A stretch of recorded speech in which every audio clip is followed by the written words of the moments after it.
Hi, this is Scott Garibay, and today we're going to talk about Dungeons and Dragons, and specifically people who are trapped by Dungeons and Dragons. Let's talk about this. This is a realization that I recently got, and I really want to talk about it because I think this is absolutely a reality. All right, so let's talk about it. So first of all, when I say people are trapped by Dungeons and Dragons, it's an incredibly first world problem. It's not like trapped, with no food or shelter, right? Like it's kind of a pretty cool place to be trapped, but nonetheless, after what I've seen recently, I'm very convinced there are people who are trapped by Dungeons and Dragons. So let me define this. So how did I realize this? Well, I'm a Star Trek fan. I've been a Star Trek fan forever.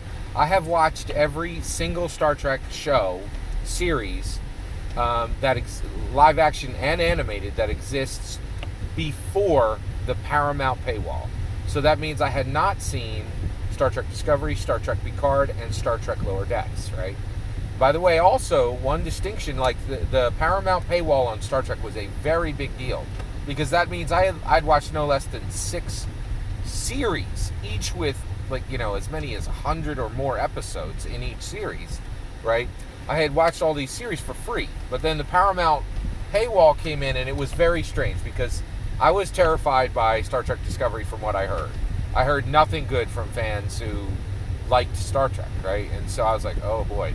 But then I kind of felt like, oh, well, it's not really a problem. I'm stuck behind the Paramount paywall. I don't need to watch Discovery because, every series I've ever watched has been free. And Paramount, is like, oh, if you want to watch Star Trek for free, you can go jump in a lake. We don't care about you. And I'm like, okay, well, all right.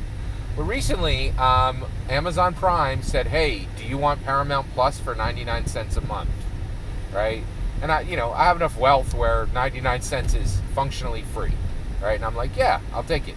And I didn't even buy it I did not buy it for Star Trek. I bought it specifically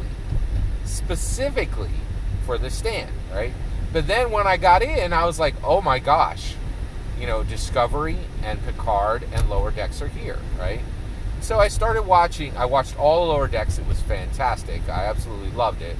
And then I started watching Discovery, right? And it was painful. I was just brutally brutalized. And I realized I was trapped, right? There was no world in which I had the Star Trek series for free, but I couldn't watch them.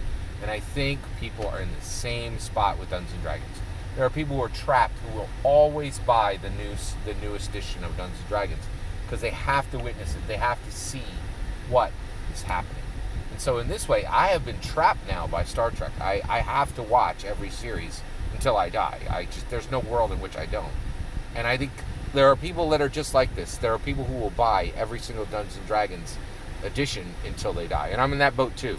Do you think I'm right? Do you think people get trapped by Dungeons & Dragons? Love to hear your thoughts. Let me know in the comments below. Please consider liking and subscribing, and have a wonderful millennium.